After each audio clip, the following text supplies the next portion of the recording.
네. 그런데 저희가 지난주 한 내용에서 약간, 지난주 한 내용에서요. 어, 머신러닝의 개념을 설명드리기 위해서 그냥 간단하게만 한 그런 내용이었었고요. 그래서 저희가 그 데이터를 모델을 훈련시킬 때 전체 데이터를 다 사용을 했고요. 그 다음에 그 모델이 얼마나 정확하게 맞추느냐를 평가하기 위해서 훈련시킬 때 사용했던 데이터들을 그대로 다시 한번 그 머신러닝 모델에 제공을 해서 예측값을 찾아봤어요. 자, 이거는 이거를 우리가 사람이 공부하는 그런 걸로 비유를 하자면 선생님이 학생들한테 문제하고요. 답을 다 알려주고 나서 그 다음에 공부했던 문제 그대로 토시 하나 안 받고 시험을 본 거랑 똑같은 거예요. 그래서 그 학생들한테 문제만 그대로 주고 답이 뭐냐라고 이렇게 물어봤을 때 학생들은 자기가 공부한 게 있으니까 그냥 그대로 답을 한 것뿐이죠. 그럼 이게 적절한 평가일까라고 하는 거예요. 그럼 만약에 적절한 평가가 되려면 수업 시간에 사용했었던 문제와 그 다음에 평가할 때 사용하는 문제는 달라야 되지 않겠느냐. 그러니까 뭐 적어도 뭐 1, 2, 3, 4 보기의 순서라도 바꾸던가. 그죠? 네.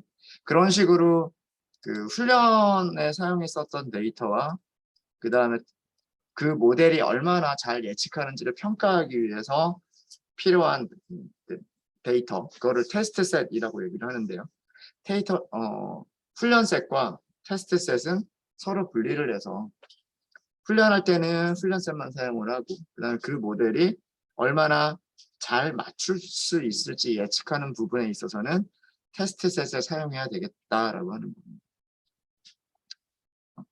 그러니까 지금 이런 식으로 그 우리가 평가를 하게 되면 이거는 알고 있는 데이터에 대해서는 뭐 100%의 정확도를 보인다라고 하는 것은 알 수가 있지만 여기에 있지 않은 모르는 데이터가 들어왔을 때에는 정확도가 어떻게 될지는 예측을 하기가 어려운 거예요. 그러니까 우리 모델이 알고 있는 문제에 대해서는 100% 정확도를 보일 수 있을 것 같지만 보이겠지만 모르는 문제들에 대해서는 100% 정확도를 보일지 그렇지 않을지는 확신할 수가 없는 거죠. 그래서 그 모르는 데이터에 대해서 어느 정도의 정확도를 보일 수 있을 것이냐라는 거를 예상해 보기 위해서 테스트 셋을 따로 만들어야 돼요. 그래서 오늘은 그 훈련 셋과 테스트 셋을 나누는 방법을 말씀을 좀 드리고요. 그 다음에 분류 모델에서 평가 지표가 어떤 것들이 있는지를 설명을 드리고 그 다음에 우리가 가지고 있는 이 생선 데이터 문제점이 어떤 것들이 문제점이 있고 그래서 정확도나 그런 것들을 더 높이기 위해서 특성 스케일링이라고 하는 걸 어떻게 하느냐라고 하는 것을 먼저 설명을 좀 드리도록 하겠습니다. 지난주에 제가 과제 드렸던 거는 오늘 수업이 끝나고 나서 제가 다시 한번 뭐 과제로 드리거나 그렇지 않으면 시간이 나면 제가 해드리도록 할게요. 새 파일을 먼저 만들도록 하겠습니다. 구글 드라이브에서 구글 컬앱 파일을 먼저 하나 만들어 주시고요.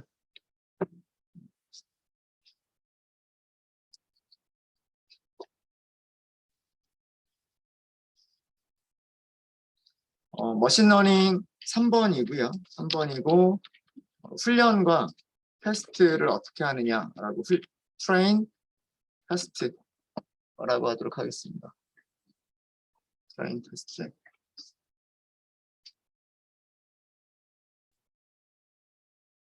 한 가지 더 할까요? 트레인, 테스트, 그다음에 스케일링까지. 오늘 트레인 셋과 테스트 셋 나누는 방법, 그 다음에 특성 스케일링 하는 방법, 그다음 평가 지표 등등등을 알려드리도록 할게요. 네. 파일을 만들어 주셨으면 연결 먼저 해주시고요. 연결 먼저 해주시고.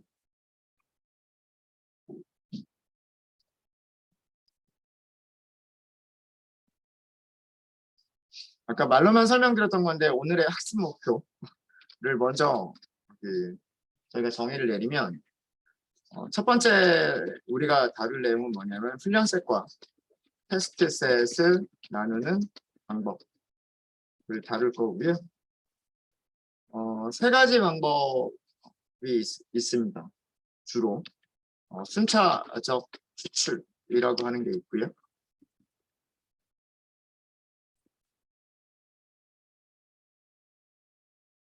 그 다음에 임의 추출이라고 하는 게 있고요.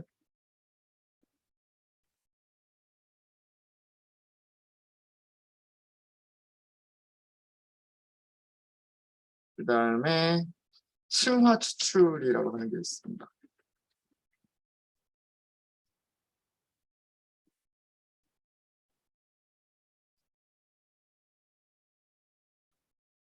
이 세 가지의 샘플링 방법, 훈련셋과 테스트셋을 나누는 방법을 간단하게 샘플링 방법이라고 얘기를 하는데 시퀀셜 샘플링, 랜덤 샘플링, 그리고 스트래티파이드 샘플링 이 세 가지가 무엇인지를 설명을 드릴 거고요.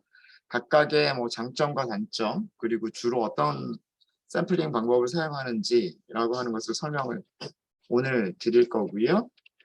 그 다음에 분류, 우리가 다루는 문제는 분류 문제예요. 그죠?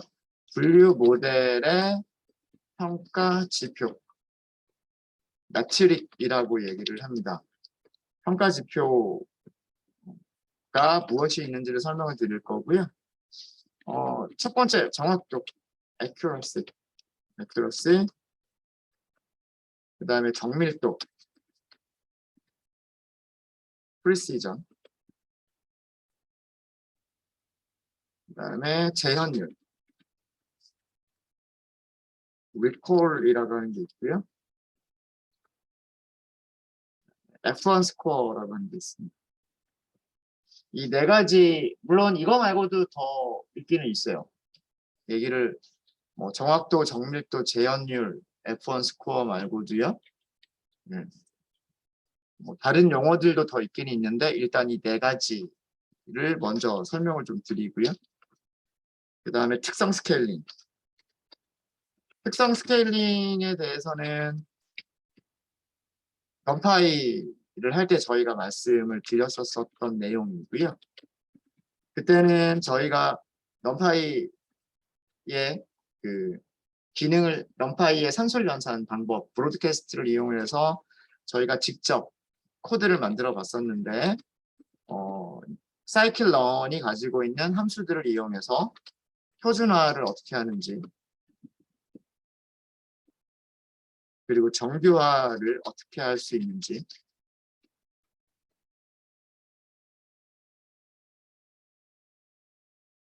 그러니까 사이클런에서 표준화를 할 때 사용되는 함수와 그다음에 정규화를 할 때 사용되는 함수가 어떤 것이 있는지를 설명을 드리도록 하겠습니다. 그래서 오늘 할 내용들이 이런 내용들을 저희가 다룰 거예요.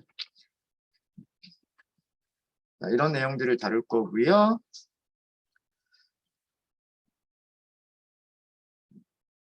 용어들이 되게 생소한 용어들이 많이 나오죠. 생소한 용어들이 많이 나오는데 수업 진행하면서 하나씩 차근차근 설명을 드리도록 하겠습니다.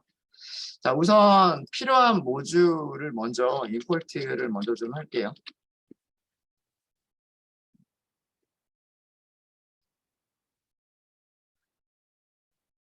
넘파이 임포트 하고요. 넘파이 임포트 하고 그 다음에 판다스도 임포트를 하도록 하겠습니다. 그 다음에 그래프 그릴 때 사용하는 매트플롯립, 파이플롯 매트플롯립, 파이플롯 그 다음에 C본도 하고요.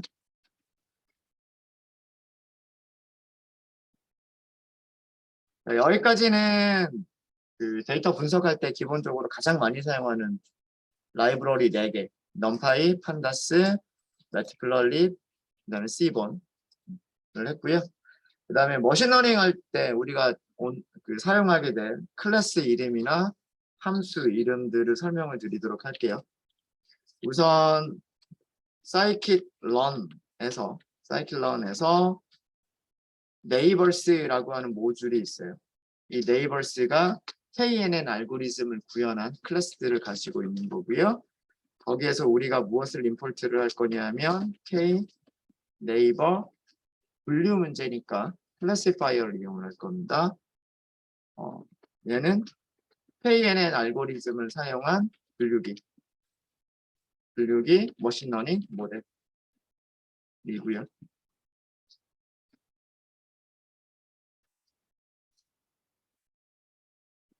그 다음에 훈련셋과 테스트셋을 분리한다라고 말씀을 드렸죠. 훈련셋과 테스트셋을 분리하는 그 함수가 있어요. scikit-learn에 모델 셀렉션이라고 하는 모듈이 있습니다. 전체를 다 그냥 타이핑하려고 하지 마시고요. 그 주피터 노트북에서의 추천 기능 이용하셔가지고 선택하시면 돼요. 무슨 함수를 이용할 거냐면 train, test, split. 자, 이렇게 scikit-learn은 대문자, 소문자가 섞여 있는 이름으로 되어 있는 것들은 클래스.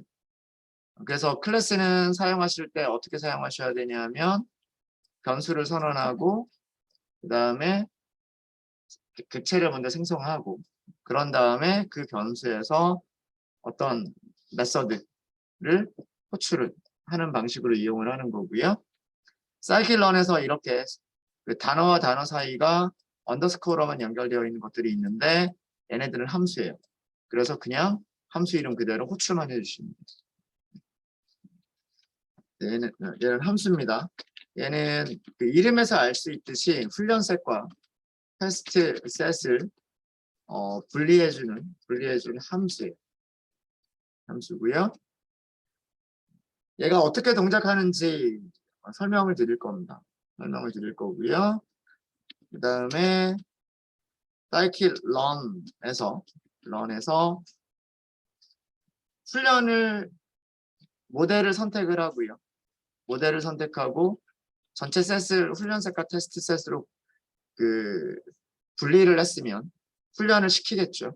훈련을 시키고 난 다음에는 그 모델이 얼마나 잘 맞추는지 평가를 내려야 할 거예요. 그죠? 평가를 내린다. 아까 제가 뭐라고 얘기했냐면 매트릭스라고 얘기했어요. 매트릭스. 그래서 scikit-learn에는 매트릭스라고 하는 모듈이 있는데 이 모듈에 여러 가지 함수들이 만들어져 있습니다. 우선 confusion matrix라고 하는 함수가 있고요. classification report라고 하는 함수도 있어요. 그냥 여러분들은 옆으로 그냥 쭉 쓰셔도 되고요. 굳이 나눠서 쓰실 필요는 없으세요. 근데 제가 여기가 한 줄에 다 쓰기가 모자라서 밑에다가 또 쓰는 거고요.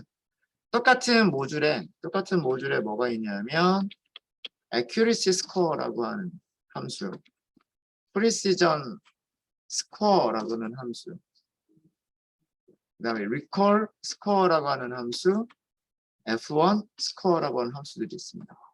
자, 여기 함수 이름들 보시면 accuracy, precision, recall, F1 이거 제가 위에서 정리해 드린 거죠. 이게 모델을 평가하는 평가 기준, 평가 점수들이에요. 평가 점수들.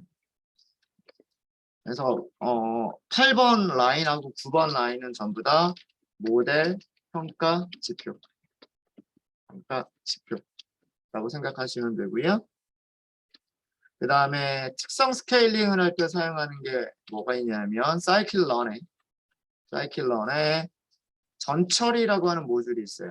프리 프로세싱이라고 하는 모듈이 있고요. 이 모듈에서 스탠다드 스케일러라고 하는 클래스가 있고요. 그 다음에 min, max 스케일러라고 하는 클래스가 있어요.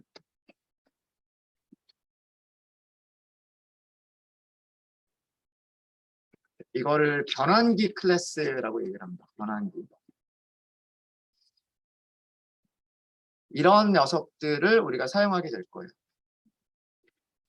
일단 실행하도록 하겠습니다.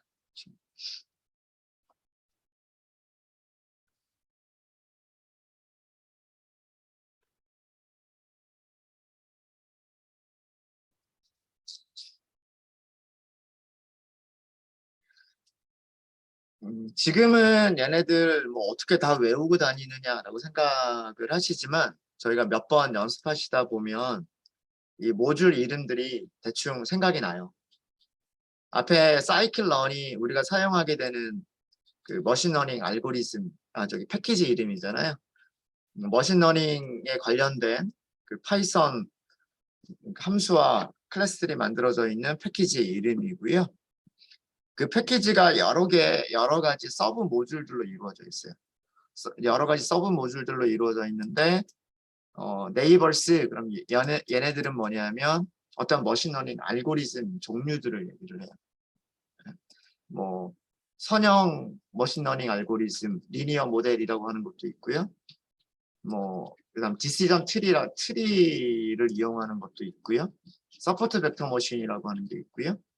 그다음에 랜덤 포리스트 같은 앙상블 모델이 있고요. 등등등 여러 가지 머신러닝 모델 이름들이 그 모듈 이름으로 나오게 되고 그러면 그 모듈에는 분류기와 그 다음에 그 수치 예측, 리그레서 두 가지의 그런 클래스들이 보통은 있게 돼요. 그리고 모델 셀렉션과 프리 프로세싱이 주로 전처리 과정에서 많이 이용이 됩니다. 뭐 훈련셋과 테스트셋을 분리를 한다거나 훈련셋과 테스트셋에 있는 여러 가지 그 변수들의 값을 바꿔준다거나 등등등 그런 역할을 하는 게 모델 셀렉션이고요. 그 다음에 매트릭은 평가지표예요. 평가지표. 그래서 이런 몇 가지 모듈 이름들만 기억을 하시면 몇 글자만 입력을 하시면 그 자동 완성이 되고요. 자동 완성이 되고 그 다음에 임포트도 마찬가지예요. 임포트도 여기 있는 함수들 다 기억 못 하셔도 돼요. 그 몇 가지 중요한 단어 몇 가지만 아시면 accuracy 정도만 쓰시면 ACC 정도만 쓰시면 그 단어가 들어간 혹은 그 단어로 시작하는 함수 이름이나 클래스 이름들을 보여줘요. 그래서 그런 식으로 임포트를 해서 사용하시면 되기 때문에 뭐 굳이 다 외우고 다니실 필요는 없으세요. 필요할 때마다 문서 찾아보면 되죠. 문서 찾아보면 되니까. 일단은 이런 것들을 사용할 거다라고 하는 겁니다. 저희가 수업 시간에. 자, 그 다음에 데이터 준비를 하도록 하겠습니다. 데이터 준비는 그 PC 데이터셋 이용을 할게요.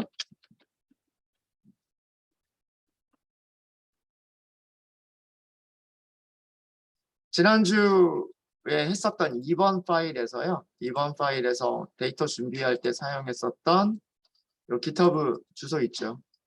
GitHub 주소 복사하셔가지고요.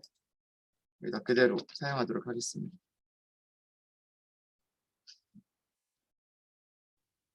자, 일단 데이터 프레임 먼저 만드셔야 돼요. 그래서 PC라고 하시고요. pandas.with CSV 함수 이용하시면 되죠. 여기에서 CSV 이런 식으로 하시면 되고요. 전체를 다 출력하지 않고요. 헤드만 출력하겠습니다.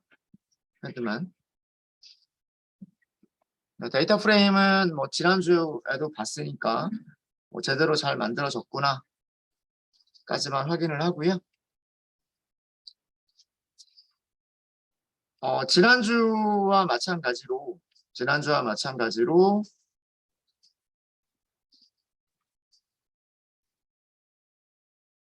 이진 분류 문제로 생각을 할 거고요.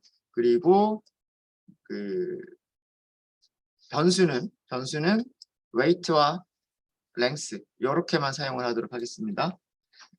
문제는 지난주 했었던 문제랑 똑같이 할게요.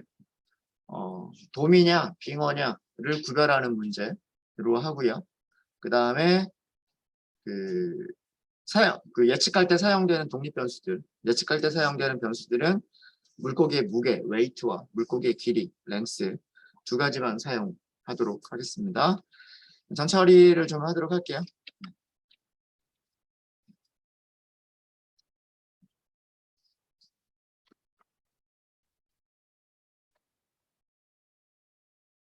이진 분류 문제로 할 거고요. 그래서 무엇과 무엇을 구별할 거다? 그림. 도미라고 하는 어종과 스멜트,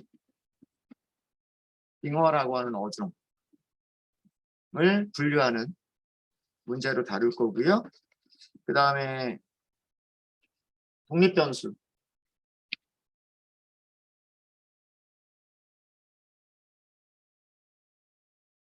독립변수는 무엇을 사용할 거냐면 물고기의 무게, 웨이트, 그 다음에 랭스 이렇게만 사용을 할 겁니다.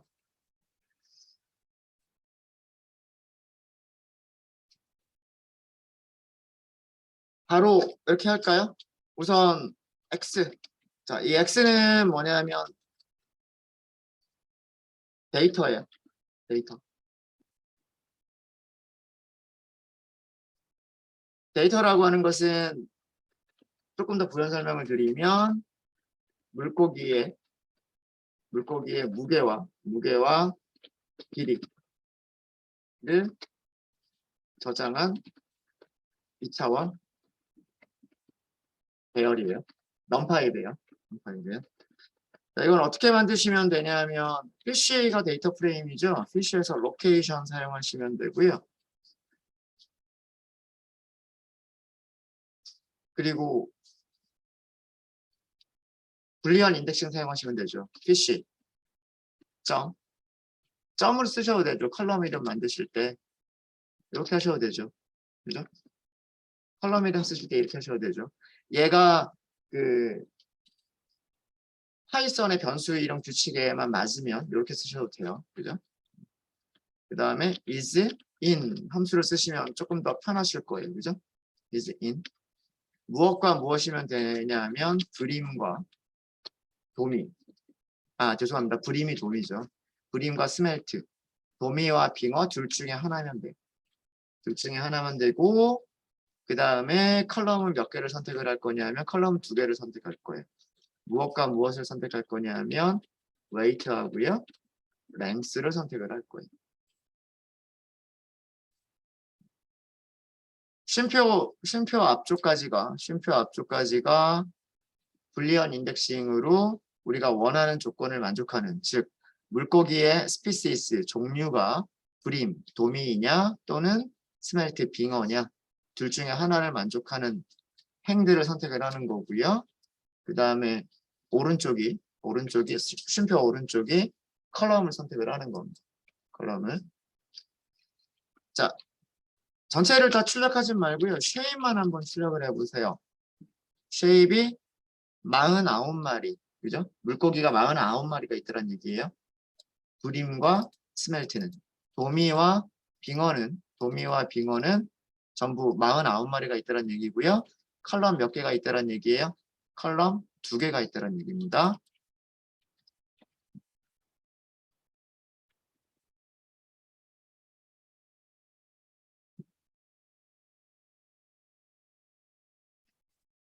일부만 출력을 해볼까요? 일부만 출력하실 때 어떻게 하시면 돼요?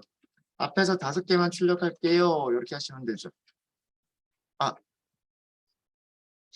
이거 데이터 프레임으로 그대로 남아있군요. 데이터 프레임으로 그대로 남아있으니까 여기 이것까지 할게요. 여기다가 점 values 출력하니까 앞에 이렇게 출력하죠. 이거 데이터 프레임이에요. 그죠? 데이터 프레임이니까 점 values까지 하게 되면 여기까지는 데이터 프레임이고요. 그 데이터 프레임에 무엇을 배열 2차원 배열만 꺼내 형태가 되는 겁니다. 그럼 여기 실행하시고 네, 여기도 실행하시고요. 여기도 실행하시면 됩니다. 이제 배열 형태로 됐죠. 배열 형태로 됐고요. 모양을 잘 보시면은요. 왼쪽이 weight예요. 무게예요. 여기가 단위가 아마 g일 거고요. 그 다음에 오른쪽이 뭐냐면 length, 길이에요. 여기가 센티미터 단위일 겁니다. 잘 되셨죠? 네. 요거 shape 잘 보셔야 되고요. shape 잘 보셔야 되고. 자, 그 다음에는 타겟입니다. 타겟은 우리가 예측하고 싶은 값들인 거예요. 그러니까 종속 변수를 얘기를 합니다. 타겟을 여러 가지 용어로 부르는데 레이블이라고 부르기도 하고 종속 변수라고 부르기도 하고 뭐 관심 변수라고 부르기도 해요. 우리가 알고 싶은 게 이거니까. 얘는 뭐냐면 물고기 종류를 저장한 1차원 배열로 만들 거예요. 1차원 배열로. 어떻게 만드시면 되냐면 데이터 프레임, fish라고 하는 데이터 프레임에서 컬럼 하나를 선택하시면 되죠. species라고 하는 컬럼을 선택하시면 돼요. 그죠? 자, 이렇게 하셔가지고 y.shape이라고 하시면 얘는 뭐가 되죠? 이렇게 나옵니다. 그죠? 근데 이거는 데이터 프레임이에요. 이것도 마찬가지로 출력을 해보시면 앞에서 5개만 출력할게요 하고 이런 식으로 출력을 해보면 죄송합니다. 이거 데이터 프레임의 시리즈죠. 시리즈. 요렇게 이거 시리즈가 돼요. 시리즈. 그죠? 컬럼을 선택한 시리즈고요. 여기에서 이것도 마찬가지로 values라고 하시게 되면 자 이렇게 하시고 shape 선택하시고요. 똑같죠? 잠시만요. 제가 실수했군요. 이거 이렇게 하면 안 되죠.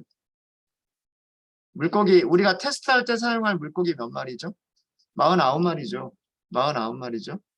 근데 타겟이 159마리면 돼요, 안 돼요? 안 되죠. 안 되죠. 여기도 이것도 어떻게 해야 돼요? 네, 이것도 마찬가지입니다. 이것도 어떻게 하셔야 되냐면 똑같이 로케이션 쓰셔야 돼요. 똑같이 로케이션 쓰셔가지고 fish에서 species가 is in 브림과 그 다음에 smelt에서 무엇을 선택하시는 거냐면 species를 선택을 하시고 여기에서 values를 하시면 돼요. 이렇게 하시면 shape 다시 한번 보시면은요 49개 그리고 여기가 브림 이렇게 나올 겁니다. 요거는 아마 다 출력해도요. 뭐 옆으로 쭉 1차원이기 때문에 옆으로 쭉 출력할 거여서 뭐 이렇게 많은 칸이 필요하지 않으니까 다 출력해봐도 상관없을 거예요.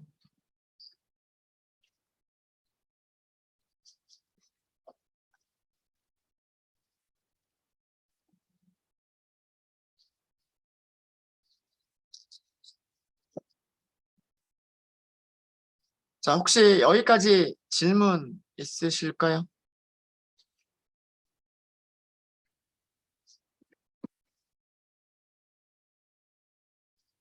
자, 여기서 요거 하나 좀 볼게요.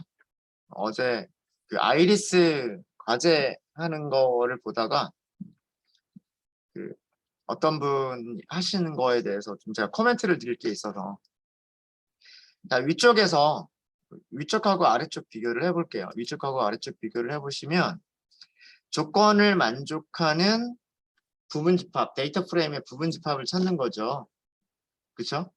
네. 뭐 159마리 전체 아마 아까 159마리였던 것 같아요. 159마리의 물고기가 있었는데 그 물고기의 그 종류가 브림 또는 스멜트 안에 있으면 하고서 부분 집합을 뽑았어요. 그래서 그 부분 집합을 띄어내면 얘가 몇 개가 됐냐면 얘가 49개가 된 거예요. 여기에는 종류가 브림 또는 스멜트 이렇게만 있어요. 이해되시죠? 이게 49마리이고요. 여기에서 두 개의 컬럼을 선택하겠다고 한 거예요. 여기에서 weight와 length라고 하는 두 개의 컬럼을 선택하겠다고 한 거예요. 그래서 여기를 뭘로 썼냐면 리스트로 넘겼어요. 컬럼을 하나만 선택하는 게 아니라 컬럼을 두 개 이상을 선택을 해야 돼서 리스트로 넘겼던 거예요. 이해되십니까? 그래서 그 전체 결과는 여기까지의 전체 결과는 데이터 프레임이에요. 데이터 프레임. 데이터 프레임에서 값들만 꺼내겠다라고 하면 컬럼 이름들 제외되고요. 0, 1, 2, 3, 4라고 하는 인덱스 번호들도 사라지고요. 오로지 뭐만 있게 되죠? 여기 있는 값들만 있게 돼요. 그래서 2차원 넘파이 배열이 되는 겁니다. 2차원 ND 어레이가 되는 거예요. 이해되시죠?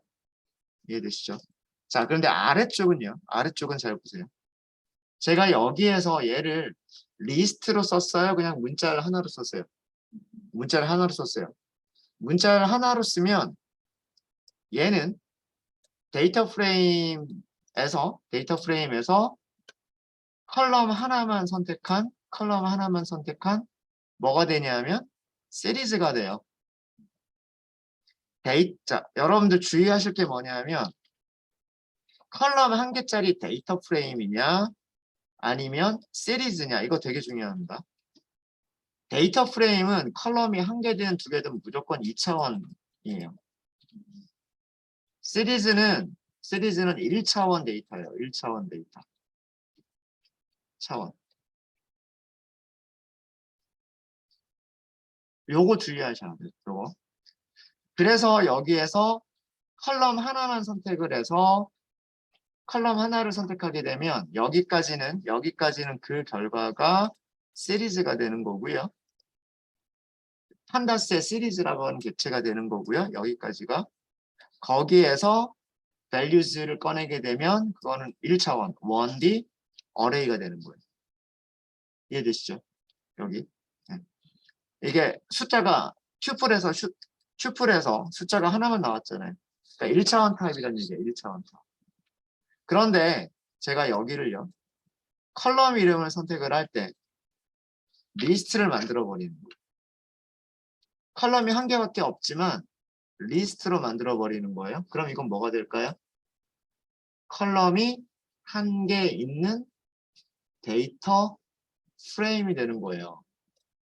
이해되세요? 그래서 데이터 프레임에서 value를 꺼내게 되면 이건 보기만 하세요. 이렇게 됩니다. 뒤에 1이라고 하는 숫자가 더 들어가죠. 얘는 모양이 어떻게 될까요? 2차원 배열이에요. 브림. 모양 완전 다르죠. 브림. 이렇게 됩니다. 이건 2차원 배열이에요. 그러니까 여기 1이 있느냐 없느냐 요거에 따라서 모양이 완전히 달라지는 거예요. 아마 요것 때문에 그 워닝이 나왔던 분이 계실 거예요. 피팅할 때 KNN 모델 선택한 다음에 피팅을 하는데 이런 2차원 배열을 써버려가지고 2차원 배열 쓰면 안 돼요. 1차원 배열을 써야 돼요. 라고 하는 그런 워닝을 보신 분이 아마 계실 거예요. 그게 왜 그러냐면 이것 때문에. 타겟 배열은 1차원 배열이 돼야 되지 2차원 배열이 되면 안 돼요. 물론 1차원 배열이라고 해서 에러가 나고 끝내버리는 게 아니라 워닝만 경고만 주고서 계산을 해주기는 해주는데 그건 그렇게 좋은 방법은 아닙니다. 그래서 타겟을 하실 때는 여기를 요거 묶어주시면 안 돼요. 그래서 하나만 선택하겠다, 시리즈만 선택하겠다라고 하셔야 되고 모양이 1차원이다 라고 하는 거 확인하시고 이렇게 만들어졌구나 라고 확인해 보시면 될 겁니다. 네, 이렇게 해서 저희가 데이터를 준비를 했어요. 데이터와 타겟 두 가지를 준비를 했습니다. 데이터는 전체 49마리의 물고기가 있고요. 그 49마리 물고기의 웨이트, 무게하고요. 랭스, 길이를 저장하고 있는 2차원 배열이에요. 그러니까 어, 하나의 행이 물고기 한 마리를 의미를 하는 겁니다. 그래서 전체 49마리가 있다는 얘기고요. 컬럼은 각각의 컬럼들이 무게와 그 다음에 랭스를 얘기를 하고요. 그 다음에 밑에 Y, 타겟이 있는데 이 타겟이 의미하는 거는요. 이런 얘기예요.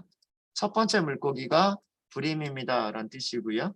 그 다음에 두 번째 물고기도 불임입니다 라는 그런 뜻입니다. 선택할 때 똑같은 조건으로 선택을 했기 때문에, 그죠? 똑같은 조건으로 선택했기 때문에 웨이트와 랭스가 있었던 행에 똑같은 위치의 스피시스만 선택을 하는 거기 때문에, 그러니까 이렇게 선택을 하는 거죠. X라고 하는 2차원 배열은 이렇게 선택한 거고, Y라고 하는 1차원 배열은 여기에 해당하는 물고기 종류를 선택을 한 거예요. 요렇게. 그래서 이쪽이 라지 X가 되는 거고요. 이쪽이 소문자 Y가 되는 거예요. 그런 식으로 선택을 한 거여서 서로 1대1 매칭이 돼야 되는 거예요. 여기랑 1대1 매칭이 돼야 되는 거고, X의 샘플의 개수, 행의 개수가 샘플의 개수예요. 물고기 개수 그러니까. 물고기 샘플의 개수고, 타겟도 물고기 샘플의 개수만큼 타겟이 있어야 되는 거예요. 그래서 이런 것들 내가 제대로 나눴는지라고 하는 거 이런 것들 확인해 보시면 될 것 같습니다. 네, 자 이렇게 해서 저희는 데이터까지는 준비를 했어요. 데이터 준비는 지난주에 한 거여서 조금 빠르게 진행을 했습니다. 이제 그 다음 단계가 뭐냐면 데이터와 타겟을 훈련셋과 훈련셋 그리고 테스트셋 으로 분리를 하실 건데요. 여기에 방법이 세 가지가 있다고 말씀을 드렸죠. 순차적인 추출, 랜덤, 임의로 추출하는 거, 그 다음에 층화 추출이라고 하는 세 가지 방법이 있다고 말씀드렸고, 그거는 저희 잠깐 쉬었다 하도록 하겠습니다. 혹시 질문 있으세요? 네, 질문 없으시면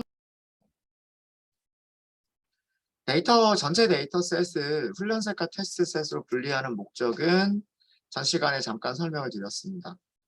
우리는 머신러닝 모델에게 데이터를 입력을 할 거고요. 그래서 그 입력된 데이터를 가지고서 학습을 하도록 할 거예요. 근데 그 모델이 얼마나 잘 예측할 것인가라고 하는 것을 평가를 내릴 때에는 훈련되지 않은 데이터가 들어왔을 때 얼마나 잘 맞출 것이냐 이게 중요한 거죠.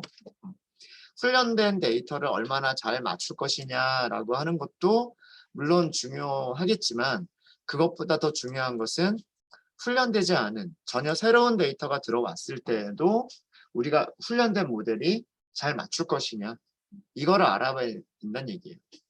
그리고 사실은 둘 다 알아봐야 됩니다. 훈련된 모델에 대해서도 얼마나 잘 맞추는지 그 다음에 훈련되지 않은 그런 데이터에 대해서도 얼마나 잘 맞추는지 둘 사이가 괴리감이 없는지 그러니까 둘 사이에 차이가 없는지 아니면 차이가 좀 나는지 난다면 얼마나 심하게 나는지 이런 것들을 비교를 해 보셔야 돼요. 그러려면 지금 우리가 가지고 있는 데이터를 나눌 수밖에 없는 거죠. 훈련할 때 우리가 가지고 있는 데이터를 일부만 훈련할 때 사용을 하고 그 다음에 나머지 일부는 이게 훈련할 때 사용하지 않아서 모델이 모르는 데이터로 우리가 간주를 하면 되겠다라는 그런 의미입니다. 그래서 그렇게 나눠주는 방법이 훈련셋과 테스트셋을 나눠주는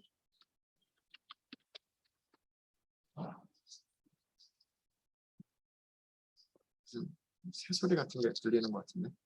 네, 훈련셋과 테스트셋 같은 거를 나눠주는 방법이 첫 번째 순차적으로 하는 순차 추출, 제가 순차라고 썼나요?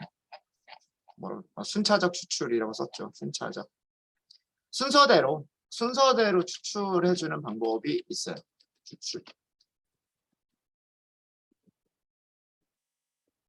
근데 얘는 오늘 수업 시간에만 사용을 할 거고요. 거의 사용되지 않습니다. 왜 사용되지 않는, 이 방법은 왜 거의 사용되지 않느냐라고 하는 것은 바로 보시면 아실 거예요. 자, 우리는 이렇게 한번 해보도록 하죠. 훈련셋과 테스트 셋의 비율을 뭐 대략 한 7대3 정도로 하도록 하겠습니다. 비율로 나눠보도록 할게요. 세 가지 샘플링 방법에 대해서 전부 다 동일한 비율을 저희가 사용을 할 거예요.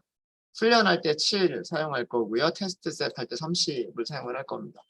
이거는 머신러닝에서 항상 정해져 있는 건 아니고요. 뭐 훈련 셋이 충분히 많기만 하면 뭐 8대2로 나누기도 하고요. 9대1로 나누기도 합니다. 네. 보통 뭐 8대2나 혹은 7대3 정도를 많이 사용을 하는 것 같고요. 만약에 전체 데이터가 뭐 100만 개가 있다. 100만 개가 있다 그러면 9대1로만 나눠도요. 10만 개가 테스트 셋이 되는 거잖아요. 그러니까 굳이 뭐 70%만 하고 그럴 필요는 없어요. 90%를 해도 되는 겁니다. 근데 뭐 예를 들어서 100개밖에 없는데 9대1로 나눠버리면 테스트 셋이 10개밖에 안 되겠죠. 뭐 그러면 테스트 셋이 좀 너무 부족할 수도 있고 뭐 그래서 그런 경우는 8대2나 7대3 정도를 사용을 합니다. 네. 자, 그러면 순차 추출이라고 하는 거는 위에서부터 그냥 순서대로 뽑아내는 거예요. 우리가 지금 가지고 있는 게 49개죠. 여기에서 0.7이면은 34개죠. 그죠? 34.3. 그럼 그냥 대략 뭐 35개하고 14개 이 정도로 나누면 되겠네요. 그래서 훈련셋은 여기서 이 숫자를 근거로 해서요. 이 숫자를 근거로 해서 훈련셋의 개수를 35개라고 하도록 하겠습니다.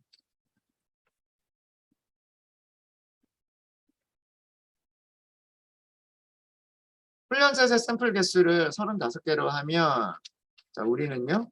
Xtrain을 어떻게 나눌 수가 있냐면 0번째부터 35번째까지 이렇게 나눠버리는 거예요. 그리고 컬럼은 전체를 다 사용을 하는 거죠. 얘가 훈련셋이 되는 거예요. 자, 이거 2차원 배열에서의 슬라이싱이에요. 2차원 배열 슬라이싱이고요. 행을 0번부터 35번까지 선택하겠다. 이런 뜻이에요. 뒤쪽에 컬럼은 전체 다 선택하겠다. 이거는 생략하셔도 상관없어요. 컬럼을 전체 다 선택을 할 거면 이렇게만 하셔도 충분해요. 이거 이해되시죠? 그럼 테스트 셋은 어떻게 나누면 되느냐? 테스트 셋은요. 반대로 그 뒤에 남아있는 것들을 선택하면 되죠. 그러니까 인덱스로 하면 num trains부터 마지막까지를 다 선택하면 돼요. 얘가 테스트 셋이 될 거예요. 테스트 셋. 그 다음에 훈련 셋의 레이블은 순서를 똑같이 뽑아야죠. 순서 똑같이 뽑아야 돼요. Y에서 인덱스 0번부터 num trains까지. 이게 훈련 레이블이고요. Y 테스트는 뭐가 될 거냐면 num trains부터 끝까지. 얘가 테스트 레이블이 될 거예요.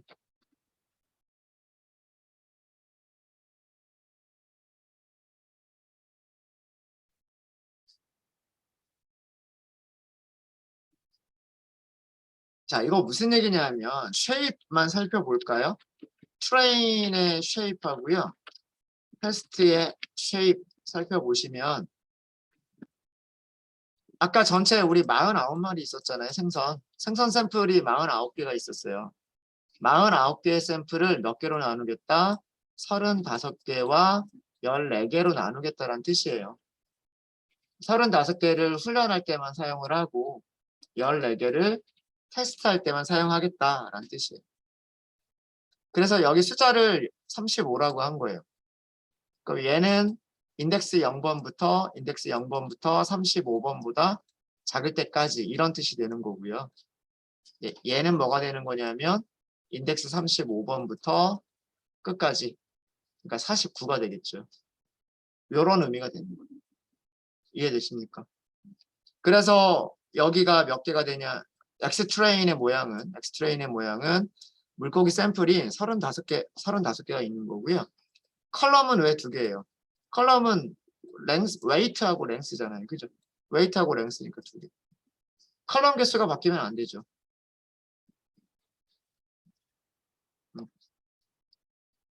반대로요. 테스트는 어떻게 돼요? 테스트는 물고기 샘플이 14마리. 우리가 이렇게 나누기로 했으니까.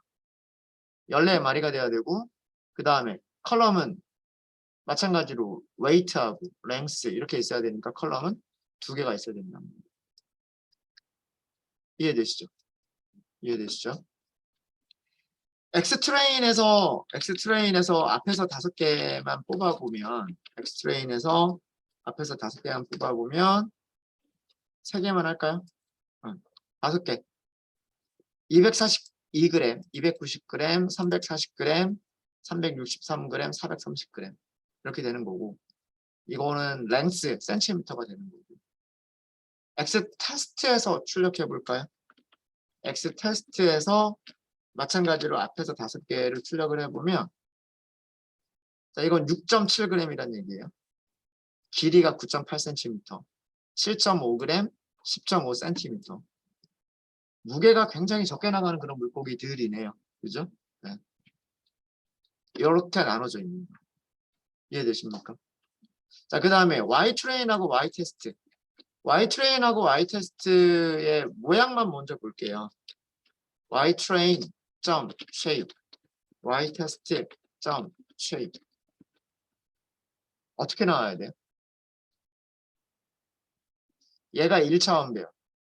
35개 샘플을 가지고 있는 1차원 배열. 그 다음 여기는 14개의 샘플을 가지고 있는 1차원 배열. 당연한 얘기죠. 그렇죠? 네. 1차원 배열을 앞에서 35개, 뒤에서 14개 이렇게 나눴기 때문에 이렇게 되는 게 맞아요. 자, 얘네들은 샘플 개수 몇 개 안 되니까 그냥 다 출력해 볼까요? 트레인 다 출력하면 여기는 뭐만 들어가 있어요? 브림만 들어가 있어요. 테스트 셋에는 뭐만 들어가 있어요? 전부 다 스멜트만 들어가 있어요. 빙어만 들어가 있어요. 이게 순차 추출의 단점이에요. 데이터 프레임 자체가 무작위로 섞여 있는 데이터 프레임이 아니고요. 이런 식으로 예쁘게 정렬되어 있는 데이터 프레임이에요. 위쪽에 35개의 샘플은 도미들이 정렬이 되어 있고 아래쪽에 끝쪽에 14개는 빙어들이 정렬이 되어 있단 말이에요. 근데 이런 데이터 프레임을 그냥 순서대로 샘플을 뽑아버리면 순서대로 뽑아서 일부를 훈련셋으로 쓰고 일부를 테스트셋으로 쓰면 훈련할 때 빙어가 이렇게 거의 안 들어가거나 심한 경우에 지금처럼 아예 한 마리도 없는 그런 샘플이 돼버리는 거예요. 이거 마치 뭐 이미지 분류하는 그런 문제인데 이미지 분류할 때 모델을 훈련시키기 위해서 사용했던 사진들 중에 백인 사진은 많은데 흑인 사진은 한 장도 없는 것 같은 그런 일이 벌어져 버린 거예요. 이거를 뭐라고 얘기하냐면 샘플링, 편향이라고 얘기를 합니다. 데이터가 무작위로 섞여져 있지 않고 물고기 종류 훈련셋과 테스트셋에서 그 한쪽만 이렇게 너무 많거나 혹은 한쪽만 나타나는 이런 것을 샘플링 편향이라고 얘기를 해요. 자, 여기에서 직접 출력을 해봐도 되고요. 이거는 지금 우리가 데이터가 몇 개 안 되기 때문에 이렇게 직접 출력을 해본 거고 실제로는 요렇게 파악을 해보시는 게 좋아요. numpy에 unique라고 하는 함수가 있어요. numpy unique라고 하는 함수가 있고요. 여기에 배열을 주시면 되고 첫 번째 아규먼트로 배열을 주시면 되고요. 인덱스를 리턴할 거냐 말 거냐 그 다음에 뭐 인버스를 리턴할 거냐 말 거냐 카운트를 리턴할 거냐 말 거냐 등등등이 있는데 카운트를 리턴해 주세요. 다른 것들은 다 그대로 false로 놔두시고요. 카운트를 리턴해 주세요 라고 하는 것까지만 넣으시면은요. Ytrain 이거 배열이죠. Ytrain이 배열이고요. 그 다음에 return counts 이거를 true로 주시면 ytrain이라고 하는 배열은 그림이라고 하는 숫자들로만 이루어진 유니크한 값. 유니크한 값은 불임 하나밖에 없다는 뜻이고요. 그리고 불임이 몇 개 등장하냐면 35개가 등장한다는 뜻이에요. 자, 이게 리턴 값이 두 개예요. 유니크가 리턴해 주는 게 두 가지 배열을 리턴해 주는 겁니다. 유일한 값들로 이루어진 배열. 그 다음에 그 유일한 값이 몇 번 등장하느냐라고 하는 카운트를 가지고 있는 배열. 두 개를 리턴해 주는 거예요. 유니크가 리턴해 주는 것은 여기 return count를 true로 써주게 되면 이 배열이 가지고 있는 유니크한 값들로만 이루어진 배열. 이게 첫 번째 리턴 값이고요. 두 번째 리턴 값은 그 유니크한 값이 몇 개씩 몇 번 등장하느냐라고 하는 카운트를 가지고 있는 배열. 두 개를 리턴해 주는 겁니다. 두 개를. 지금은 ytrain에는 불임밖에 없어요.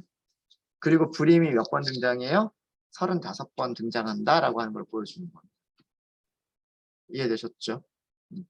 그럼 마찬가지로 numpy.unique y test 그리고 마찬가지로 return count true라고 하시면 테스트에는 유니크한 값이 스멜트밖에 없어요. 스멜트밖에 없어요. 오브젝트들의 배열이니까 문자열 배열이란 뜻이에요. 문자열 스멜트를 저장하고 있는 1차원 배열. 개수는 몇 개? 스멜트가 몇 개 등장하는 거냐면 14개 등장하죠. 14개. 네. 이해되십니까? 네. 이건 여기다 써드릴까요?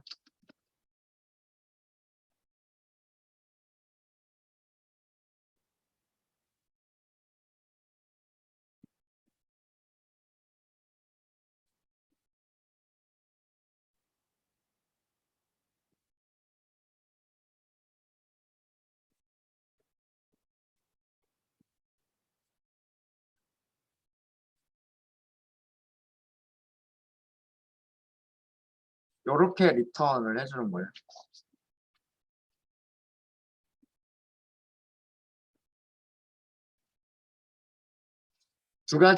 유니크가 두 가지를 리턴해준다.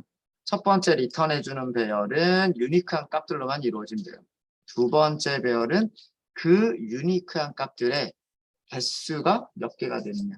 유니크한 값들의 개수들의 배열. 이것도 아래쪽도 마찬가지고요.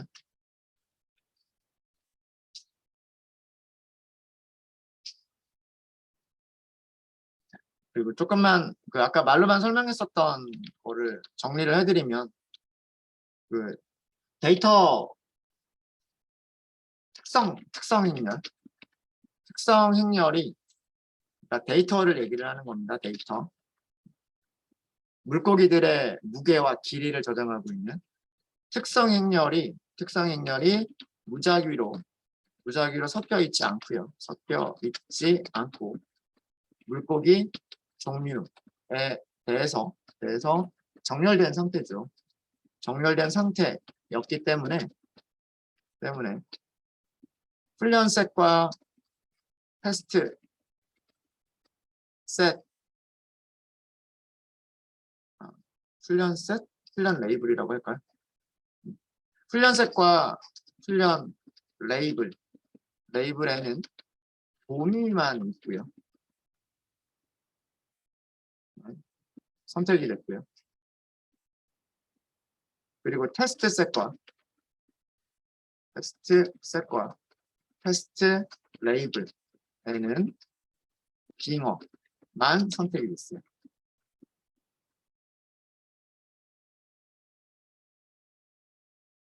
이런 훈련셋은 문제가 많다라고 하는 거예요. 이런 것을 뭐라고 부른다? 샘플링 편향이라고 부른다. 절대로 이런 것을 그대로 놔두시면 안 되겠다라는 얘기입니다.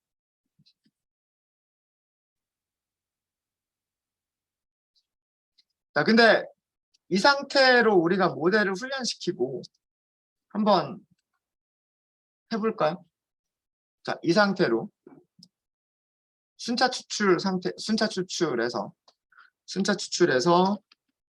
KNN 모델을요 훈련시키고 그리고 평가를 해보도록 하겠습니다. 어떻게 되는지 KNN이라고만 할게요. 모델을 먼저 생성을 해야죠. K 네이버 클래시파이어 이런 식으로 모델을 먼저 생성을 합니다.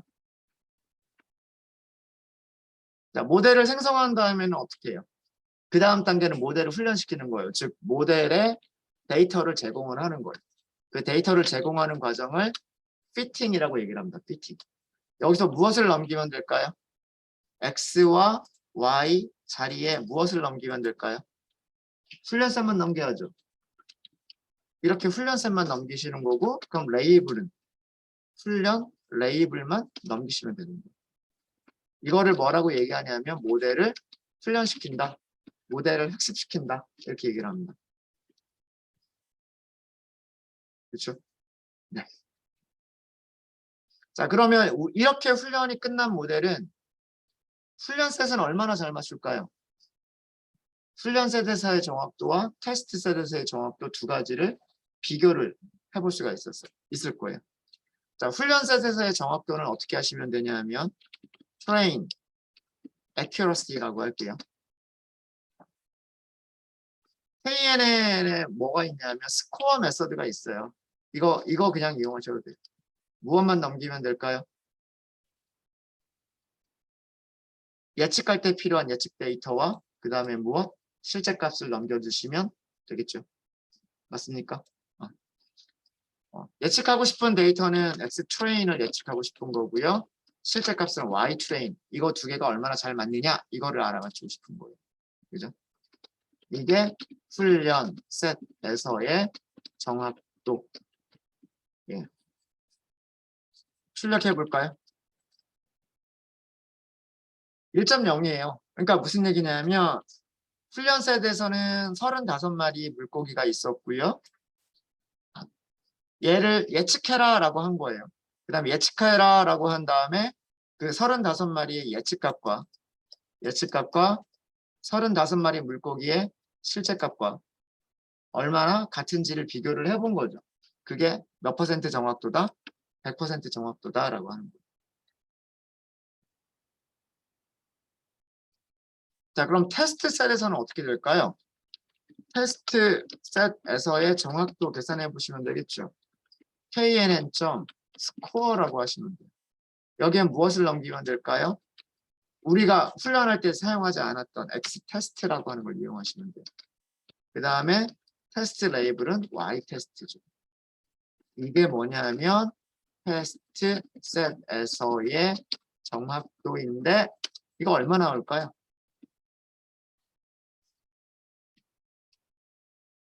0%입니다. 한 마리도 못 맞춰요. 왜 한 마리도 못 맞출까요? 왜 한 마리도 못 맞출까요? 피팅할 때 여기에는 뭐밖에 없어요? 브림, 도미밖에 없어요. 그러면 얘가 어떤 물고기가 들어와도 내가 알고 있는 물고기 이름이 도미밖에 없으니까 전부 다 도미라고 말할 거 아니에요. 그죠? 머신러닝 모델이 알고 있는 물고기의 이름은 도미라고 하는 물고기 이름밖에 모른단 말이에요. 스멜트라고 하는 물고기 이름을 몰라요. 그래서 여기 예측값도 한번 출력해 보시면 전부 다 도미라고만 나와요. 근데 실제 값에는 뭐라고 들어가 있어요? 스멜트, 빙어라고 들어가 있죠. 그러니까 한 마리도 못 맞추는 거예요. 이게 샘플링 편향이 일어났을 때의 문제점입니다. 그러니까 샘플들이 고루고루 섞여 있어야지 샘플들이 고루고루 섞여 있지 않고 어느 한쪽만 들어가 있거나 이러면 극단적인 그 중에서도 정말 극단적인 경우인 거죠. 그러면 이런 식으로 공부한 문제는 잘 맞추는데 공부를 안 한 그런 문제에 대해서는 하나도 못 맞추게 됩니다. 그러니까 마치 그러니까 비유를 들자면 선생님이 여기서 훈련시킬 때 예, 수학 1에 있는 것만 훈련을 시켰는데 그 다음에 테스트할 때는 공부하지 않은 수 2에 있는 그런 문제들만 낸 거죠. 그럼 천재가 아닌 이상 그런 거는 못 하겠죠. 네, 그런 내용입니다. 이게 순차 추출. 그래서 순차 추출은 거의 사용되지 않아요. 그러니까 무작위로 섞여 있다라고 하는 게 그 확인되지 않은 데이터 프레임에서는 순차 추출은 거의 사용되지 않습니다. 무작위로 섞여 있다라는 게 확인이 되면 그때는 얘는 간단하죠. 그때는 간단합니다. 그러니까 위에서 몇 개, 그다음 끝에서 몇 개, 이렇게만 선택해 버리면 되는 거기 때문에 나누기는 굉장히 쉬워요. 몇 개까지 훈련 셋으로 하겠다. 나머지 끝에 있는 몇 개를 테스트 셋으로 하겠다. 그래서 가장 나누기가 제일 쉬운 방법이긴 한데 이거는 그 원본 데이터가 무작위로 섞여 있다라고 하는 그런 게 전제되지 않으면 거의 사용되지 않는다라고 하는 그런 얘기입니다. 그래서 그 결과를 지금 보여드린 거예요. 그 결과를 보여드린 거고 참고로 우리 예측값 한번 볼까요? 예측값 보면 KN은 예측할 때 어떻게 한다 그랬어요? predict라고 한다 그랬죠. 테스트 셋에서 예측값만 볼게요. 테스트 셋에서 예측값만 보면 아까 말씀드렸던 대로 14마리의 물고기를 전부 뭐라고만 예측하고 있다? 돔이라고만 예측하고 있다라고 하는 겁니다. 왜 그러냐 하면 KNN 모델이 알고 있는 물고기 그 이름이 뭐밖에 없기 때문에 그림밖에 없기 때문에.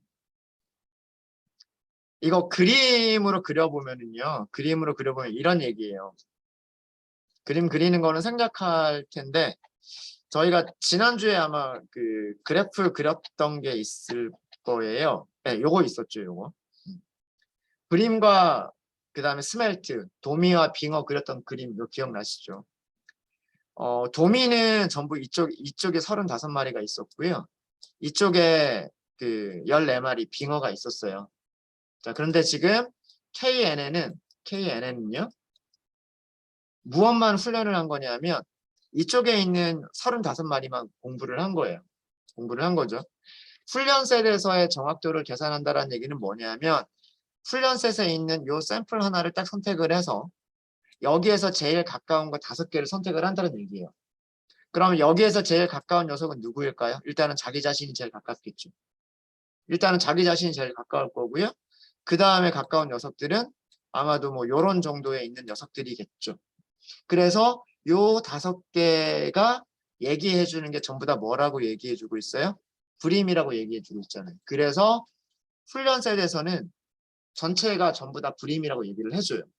해주게 되는데 자 테스트 셋에는 뭐밖에 없었어요. 테스트 셋에서는 이쪽에 있는 빙어밖에 없었단 말이에요. 자 여기 있는 샘플 볼까요? 여기 있는 샘플에서 가장 가까운 거 5개 찾아보세요. KNN이 알고 있는 훈련셋은 여기 있는 거밖에 없단 말이에요. 그죠? 왼쪽에는 훈련셋이 없어요. 그럼 여기서 제일 가까운 거는 이 녀석, 이 녀석, 이런 녀석들이 될 거잖아요. 그죠? 여기 우리가 예측하고 싶은 이 샘플에서 훈련셋에서 제일 가까운 녀석들은 여기 있는 녀석들이란 말이에요. 그럼 얘네들이 전부 다 뭐예요? 얘네들이 전부 다 돔이에요. 그러니까 예측을 돔이라고 할 수밖에 없는 거죠. 훈련시킨 모델이 돔이밖에 모르기 때문에 어떤 물고기가 들어와도 제일 가까운 거리에 있는 물고기들은 다 돔이일 수밖에 없어요. 이해되시죠? 그래서 예측값들이 전부 돔이라고밖에 나올 수가 없는 거고요. 실제 값은 전부 스멜트라고만 되어 있기 때문에 하나도 일치하는 게 없어요. 하나도 일치하는 게 없기 때문에 정확도는 0이 됩니다. 자, 요렇게 나누실 수도 있으시고요. 이거를 함수를 이용해서 나누실 수도 있으세요. 그 함수 사용하는 방법 말씀을 드릴게요. train, test, split이라고 하는 함수 이름을 우리가 임포트를 했었죠. 그죠? train, test, split이라고 하는 함수를 우리가 임포트를 했었었고요. 배열들을 주시는 거예요.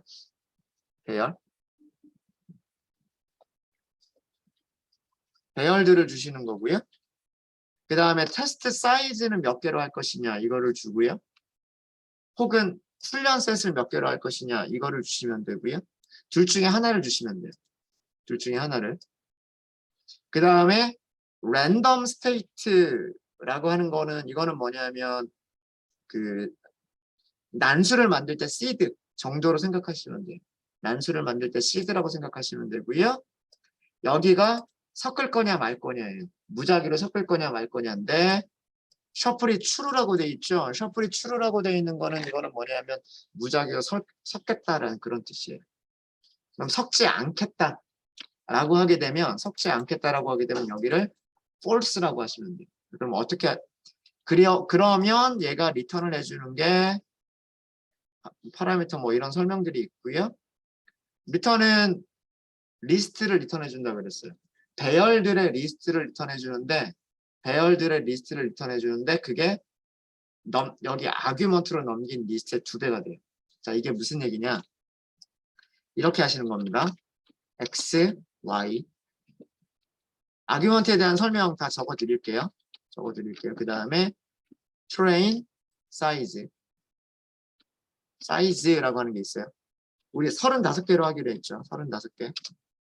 그 다음에 shuffle, false로 하기로 했어요. false.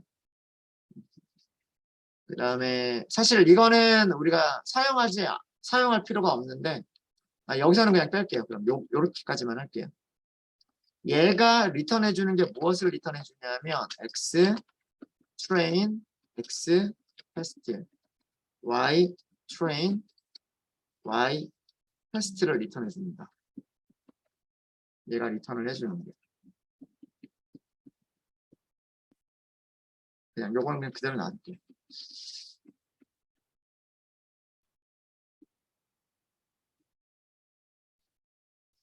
자, 얘는 무슨 의미냐면 얘는 일단 x라고 하는 배열이 하나가 있으면은요. 이 x라고 하는 배열을 x train과 x test로 2개로 이렇게 나눠줘요. 그러니까 하나의 배열이 들어오면 2개의 배열로 나눠주는 거예요. 근데 우리가 배열을 2개를 넘겼기 때문에 전체 배열이 몇 개가 되는 거냐면 4개가 되는 거예요. 무슨 얘기인지 아시겠습니까? 첫 번째 배열을 훈련셋과 테스트셋으로 나눠주고요. 두 번째 배열도 마찬가지로 훈련셋과 테스트셋으로 나눠줘요. 그래서 배열이 2개가 전달이 됐기 때문에 배열이 4개가 되는 거예요. 4개가 되는 거고요. 그 다음에 여기서 훈련셋 트레인 사이즈라고 하는 아규먼트 있죠. 이거는 뭐냐면 훈련셋의 개수예요. 훈련셋의 샘플 개수를 지정을 하는 거예요. 정수로 준 경우에는 여기가 훈련셋 실제 그 샘플 개수고요. 여기를 0과 1 사이에 실수로 주는 경우도 있어요. 0과 1 사이에 실수로 주는 경우도 있습니다. 네. 그때는 샘플 훈련셋의 그 비율이에요. 그건 나중에 한 번 더 설명을 드리고요. 셔플은 여기는 배열을 무작위로 섞을 것이냐 말 것이냐. 데이터를 무작위로 섞을 것인지를 설정하는 거예요. 여기를 true로 주면 무작위로 섞겠다라는 뜻이고요. 여기를 false로 하면 무작위로 섞지 않겠다라는 뜻이에요. 그럼 여기를 false로 지정한다는 얘기는 훈련셋을 섞지 않고 위에서부터 35개를 뽑겠다라는 얘기이기 때문에 shuffle false로 한 경우가 이게 순차 추출이 되는 거예요. 이해되십니까? 네. 그래서 shuffle true로 false로 하면 무작위로 섞지 않겠다는 뜻이고요. 이게 순차 추출, 시퀀셜 샘플링을 의미하게 됩니다.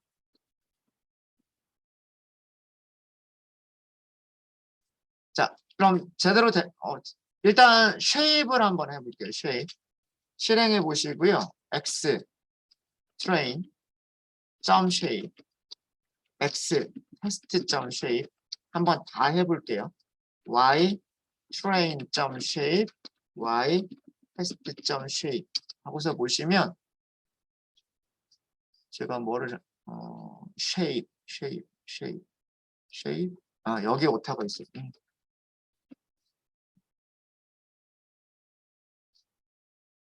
자, 원하는 모양대로 된 거 맞죠? 훈련셋이 샘플 35개, 컬럼 2개, 테스트 셋이 샘플 14개, 컬럼 2개, 훈련 레이블은 35개, 테스트 레이블 14개. 맞죠? 맞고요. 자, 그 다음에 무작위로 섞여 있는지 안 섞여 있는지 볼게요. 여기만 보시면 될 거예요. 여기만.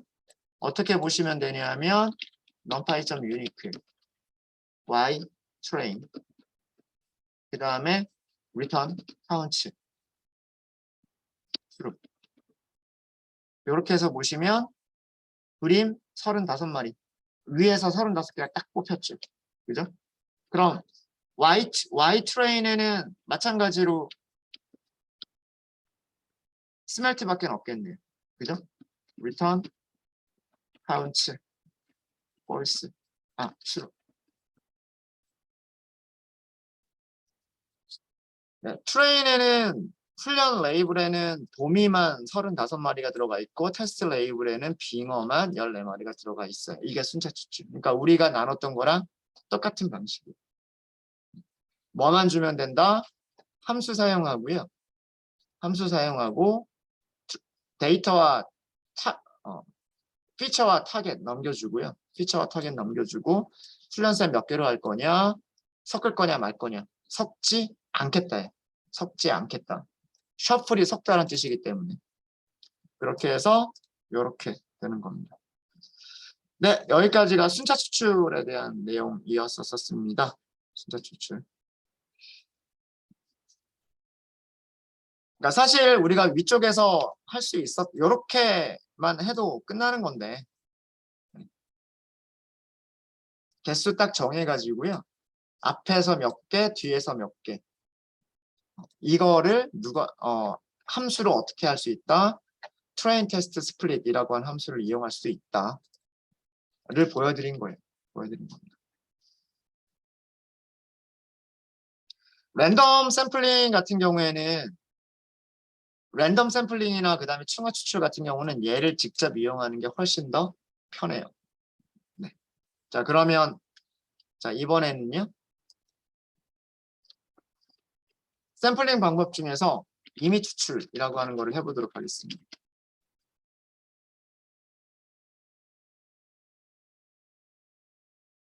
이거 어떻게 하면 될까요?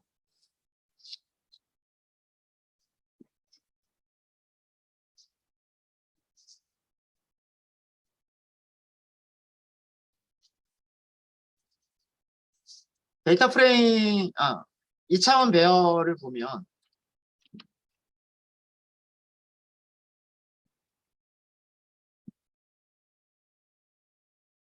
이게 X예요. X고 X는 여기가 49개. 그죠? 49개, 컬럼 몇 개? 컬럼 2개. 그 다음에 타겟은 1차원 배열이죠. 타겟 1차원 배열인데 여기는 1차원 배열인데 마찬가지로 똑같이 49개. 그래서 여기 있는 물고기가 브림이다. 뭐 이렇게 되어 있는 거고 아래쪽에 있는 물고기는 뭐 스멜트다. 요렇게 써져 있는 거잖아요. 그죠? 네. 아시죠? 아시겠죠? 얘네들이 정렬되어 있단 말이에요. 그러면 근데 우리는 얘네들이 따로 놀고 있어요. 그죠? 하나의 데이터 프레임을 합쳐놓은 게 아니라 우리가 지금 분리를 해놨단 말이에요. 분리를 해놨죠. 그러면 여기를 뒤죽박죽 섞어버리면 섞었을 때 여기도 똑같이 같이 섞여야 되는 거 아니에요? 맞습니까? 그렇죠? 네. 그러니까 예를 들어서 난수를 만들어내는데 뭐 인덱스 3번을 뽑겠다라고 했으면 Y에서도 3번을 뽑아야 되는 거고요. 뭐 그 다음에 인덱스 48번을 뽑겠다라고 하면 똑같이 그 다음에는 여기서도 인덱스 48번을 뽑아야 되는 거예요. 그래야 훈련셋과 테스트셋이 동일하게 이렇게 만들어지게 되는 거죠. 이미 추출 방법 어떻게 해야 되는지 아시겠어요?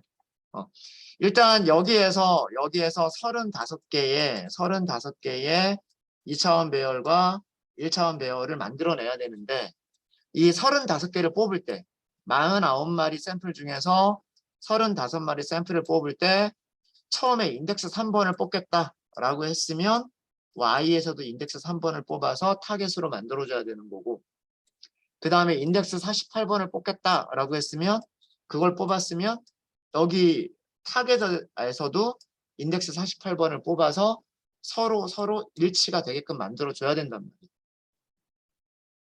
이해되시죠? 자, 이거를 하려면 뽑아내는 인덱스들을 섞어주면 되지 않겠나라는 그런 생각을 해볼 수가 있는 거예요.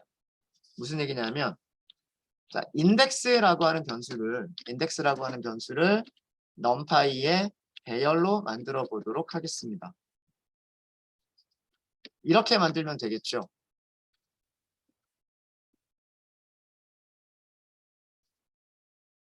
샘플이 전체 49개가 있으니까 인덱스는 0번부터 48번까지 있을 거 아니에요. 그죠? 0번부터 48번까지. 자, 이거를 섞는 거예요. 인덱스 셔플드라고 할까요? 인덱스 셔플드라고 해서 numpy.random에 뭐가 있냐면 셔플이라고 하는 메서드가 있어요. 셔플이 섞어주다라는 뜻이에요. 섞어주다. 자, 이렇게 해가지고 idx 셔플드라고 하는 거를 출력을 해볼게요.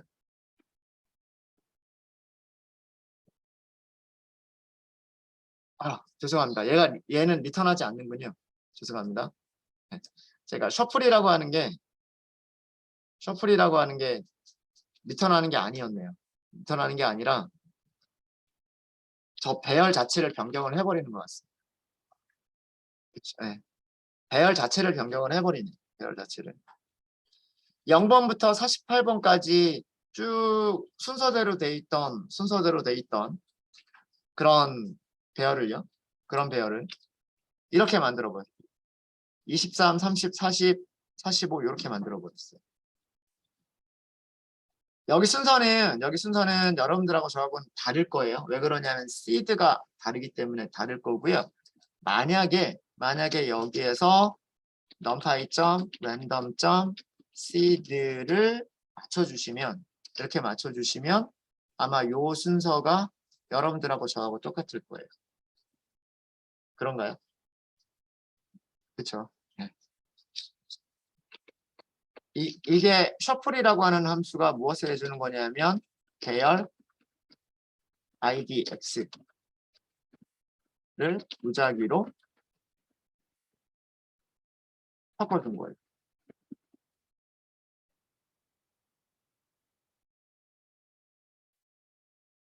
자, 그러면 어떻게 하면 될까요? 이제 얘에서 앞에서 35개를 뽑아서 그 인덱스로 X에서 뽑아내고 나머지 뒤에서 14개를 가지고서 무엇을 하자? 테스트셋을 만들자. 이러면 되는 거예요. 무슨 얘기냐면 트레인 그냥 TR 인덱스라고만 할게요. TR 인덱스를 어떻게 하시면 되냐면 IDX에서 앞에서 몇 개? 35개.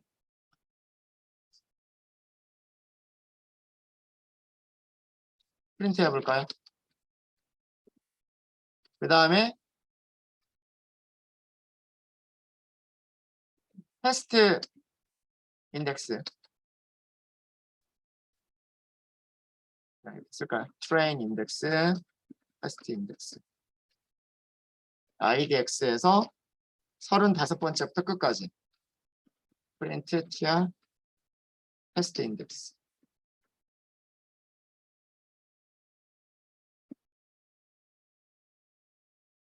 자, 이렇게 35개의 인덱스와 14개의 인덱스를 찾아냈단 말이에요. 무작위로 섞여 있는. 무작위로 섞여 있는 35개의 인덱스와 14개의 인덱스를 찾았죠. 그렇죠? 찾았죠. 이 인덱스를 어디에서 이용을 할 거예요? 이렇게 이용하시면 되는 거예요. X 트레인을 만들 때 어떻게 하자? X에서 트레인 인덱스를 사용하자.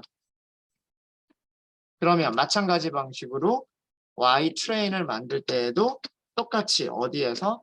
Y에서 똑같은 인덱스를 사용하자. 이게 우리의 생각이었잖아요. 데이터에서 27번째를 꺼냈으면 타겟에서도 27번째 꺼내면 되는 거고요. 그 다음에 타겟에서 34번째 인덱스에 있었던 거를 꺼내면 타겟에서도 34번째 인덱스에 있는 똑같은 인덱스에 있는 걸 꺼내면 되는 거예요. 이해되세요? 이게 아까 제가 설명드렸던 거잖아요. 이렇게 해서 뽑아보면 당연히 모양은 샘플 35개, 그 다음에 컬럼 2개일 거고요. 여기에서는 샘플 35개만 딱 나올 거예요. 무슨 말인지 아시겠죠? 더 중요한 거는 뭐냐면 얘가 섞여 있을 거란 얘기예요. numpy.unique로 검사를 해보면 y train 이렇게 해보시고요. return count true로 놓고 출력을 해보시면 이제는 브림과 스멜트, 도미와 빙어가 섞여 있죠. 몇 개씩 섞여 있냐면 24개랑 11개로 섞여 있어요. 그러니까 훈련셋에 도미가 14마리가 들어가 있고 빙어가 11마리가 들어가 있는. 그러면 어떻게 될까요? 35. 나머지 11마리가 테스트 셋에 있어야 되고요. 그 다음 14마리니까 3마리 정도가 테스트 셋에 있어야 되겠네요. Y 테스트를 찾아보면. 이해되세요? 마찬가지 방법으로 X 테스트를 테스트 인덱스로 뽑아내면 Y 테스트도 똑같은 인덱스로 뽑아내면 되는 거예요. 테스트 인덱스로 뽑아내면 되는 거예요. 그럼 여기도 섞여 있겠죠. numpy.unique 이렇게 해서 보면 Y 테스트만 볼게요. Y 테스트 그리고 return count.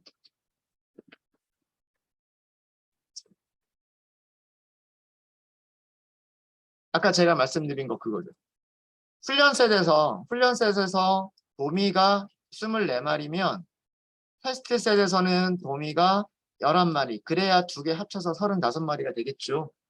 그리고 훈련셋에서 빙어가 11마리면 테스트 셋에서 빙어는 3마리, 그래서 합쳐서 14마리. 그럼 요거 다 합치면 49마리. 맞죠? 그죠? 이제 훈련셋에도 도미하고 빙어가 섞여 있고 테스트 셋에서도 빙어하고 도미가 섞여 있단 말이에요.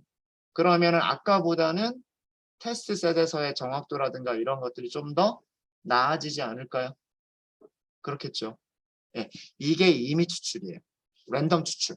그러니까 랜덤 추출이라고 하는 거는 뭐다? 섞겠다라고 하는 거예요. 섞겠다. 무작위로 섞겠다. 어떻게 섞겠다? 같이 섞어줘야 돼요. 아까 제가 그림으로 이렇게 설명을 드렸죠.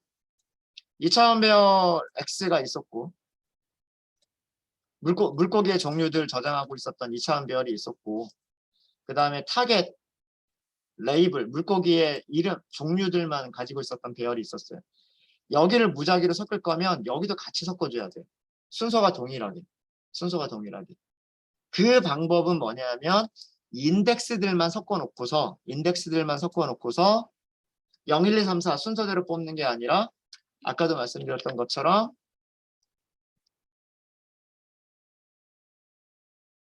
이렇게 뽑으면 되겠다라고 하는 거죠.